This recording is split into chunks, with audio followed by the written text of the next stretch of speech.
Dedicated to Eastern and Southern Kentucky, this is WYMT Mountain News Weekend Edition. Good evening, I'm Keaton Hall. It's almost been a month since the flooding that wreaked so much havoc across the region. WYMT's Chandler Wilcox details how national nonprofits are still in the area looking to support flood survivors any way they can. Already a month since the flood that killed 39 people and destroyed homes, survivors are still struggling to figure out what is next. They don't know where to turn. They don't know next steps. They feel lost. National nonprofits specializing in disaster relief like SBP and Red Cross have been touring the damage, reaching out to survivors that need help. We understand that homes are destroyed, homes are major, so we want to assist them in their long-term recovery. Part of that long-term recovery includes getting what they can financially from FEMA, even if they are denied at first. We're out here telling people that they are their own best advocates and to appeal. Keep on appealing until they feel that they have received the funds sufficient to fix their homes. Long-term assistance is not the only part of disaster recovery, but nonprofits are also providing care for immediate needs. We have health services, we have mental health, and we have spiritual care that we offer to clients on a day-to-day basis. Both SBP and the American Red Cross recommend watching for scams. They also say recovery efforts will continue as long as needed. In Jackson, Chandler Wilcox, WYMT Mountain News. Red Cross Recovery Manager Scott Pugh says he loves how much the people in Eastern Kentucky care about each other. Search and rescue teams from all over Kentucky came to Breathitt County today to search for two missing women. Vanessa Baker and Nancy Cundiff have been missing since the floods first hit. Emergency management, volunteers, and trained canines have been out all day in the Lost Creek community, searching through roughly 3 miles of the creek in floodplain. They say they aren't going to stop looking until they find the two women. A new FEMA registration center has opened in Clay County. The center has opened at the Masonic Lodge in the post office building in Oneida. It'll be open through Wednesday, August 31st, and the hours are 7 a.m. to 8 p.m. every day and 1 p.m. to 7 p.m. on Sunday. Folks who live in the 12 disaster declared counties are encouraged to appeal your FEMA application decisions if you were denied or if the amount is less than you were expecting. FEMA's mobile recovery centers in Leslie and Martin counties will also be open tomorrow, Sunday, August 28th. The two sites were scheduled to close today, but decided to stay open one more day. Both centers will be open from 1 p.m. to 7 p.m. The center in Leslie County is located at the Floodplain Management Building in Hyden, and in Martin County, the Martin County Business Center in Inez. The Appalachia Rises Come Hell or High Water Telethon will be live from the Mountain Arts Center in Prestonsburg on Monday. The benefit marks about 1 month since the flooding, and all the proceeds will go towards flood relief. The live event starts at 7 p.m. and we're going to air it here on WYMT and WYMT.com. Halfway to Hazard and T. Graham Brown will be hosting and performing alongside Taylor Austin Dye and Tyler Booth. Tickets are still available for the concert if you're interested, and if you'd like to learn more about that or on how you can donate, you can go to our website.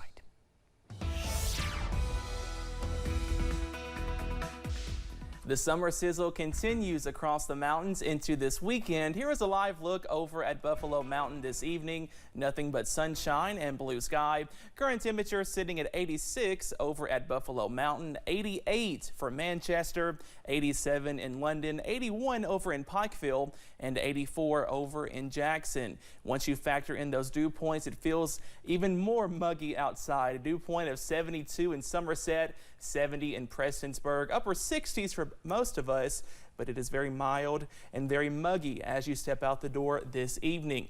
Up on Pinpoint Doppler, most of us are dry at this hour. A shower over portions of Letcher County near the Letcher-Perry County line there, just to the north of Cumberland, but for most of us, we are going to stay dry into the rest of this evening. Only a small chance of a pop-up shower. The big story, the warm temperatures continue into your Sunday. I have that full forecast coming up in just a little bit. Keaton. Thanks, Cameron. Folks in Pikeville were up bright and early this Saturday morning to go for a run, and it was all for a good cause. WYMT's Jordan Mullins has more from Pikeville Medical Center's Colors of Courage 5K and how the race is helping cancer patients here in Appalachia. PMC's Colors of Courage 5K kicked off Saturday morning at 9 a.m., inviting folks to show up in white, but find a bit of color on their way to the finish line. Everybody wears white because we have different stations, and as you're running, we have color. So we represent Colors of Courage, meaning all the cancer ribbons. And all proceeds from the race go to patients at PMC's Leonard Lawson Cancer Center. We use it for things such as transportation in the form of gas cards, money for co-pays for medications that patients can't afford, lodging perhaps when they have to travel a lot back and forth for their cancer treatments or radiation therapy. Local elementary school teacher Brittany Lyons came out this morning to run in honor of her mom, who also had her treatments at PMC. She went through all of her treatments here at PMC, and she did really great, and she's been 21 years cancer-free. Honoring her mother while giving back to her community. Anytime that we race, we like to give back to our communities, our own communities. I like to race all over, but these are the ones that are special to my heart because they help the ones that need it the most right here in Appalachia. Taking care of folks who need it the most.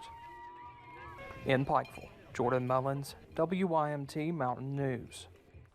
PMC officials say the race raised more than $15,000 for cancer patients, and more is still trickling in after the race finished. A new bike shop opened in downtown Pikeville recently. Trailtown Bicycles is a full-service bike repair shop, but also has accessories and even new bikes ready to ride. Owner Joe Van Hoos says it's an honor to officially open, and he's been a bit busy with folks dropping by, but he's happy to lend a helping hand. Well, for the past 2 weeks, we've been extremely busy. As you can see, we're right here on ground level. Everybody walks by and everybody's curious. They come in, and I'm out here, and I can't tell you how many people that rely on bicycles for their transportation come by here daily. Van Hoos added that no matter what type of bike you have, to swing by a shop on Hambly Boulevard, and he's going to gladly take a look. The University of Kentucky Global Ophthalmology Program came to Hazard today to offer free eye care to Eastern Kentuckians. The visit is part of a regular stop for the program, but this time it's a bit more meaningful. Director of the Global Ophthalmology Program, Anna Bastos, says they knew the need for care might be greater after the flood.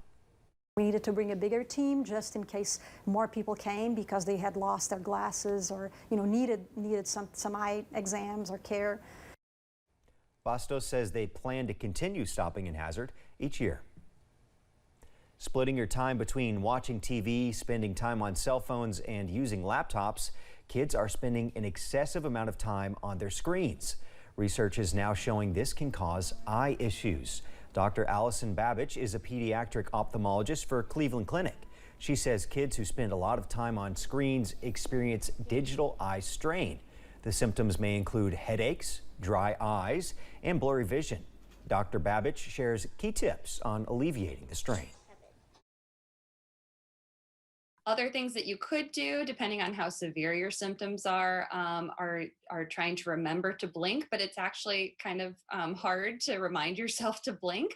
But even just resting your eyes by closing them for even a few seconds can help. Some people do use artificial tears, eye drops, to help relubricate their eyes. Usually you don't have to do that if you can take enough breaks and limit the screen time. Dr. Babich goes on to say the good news is that symptoms related to digital eye strain are all temporary and should not cause any long-term side effects. If your child's vision problems continue, you should seek medical assistance. Remote Area Medical is offering a free clinic today and tomorrow at East Ridge High School in Lick Creek. Free dental, vision, and medical services are provided on a first-come, first-served basis. Patients will be required to wear a face covering and must undergo a COVID-19 screening before entering the clinic. All services are free and open to the public. No ID or anything like that is going to be required. Doors open at around 6 a.m. and patients are asked to bring their own food, water, and medicines since wait times can be a little long. For more information, you can go to our website. Folks in Pineville should be on the lookout for a brief road closure near downtown. Kentucky Avenue will be closed from Walnut Street to Pine Street. The closure is expected to be from this Monday, August 29th through Tuesday the 30th.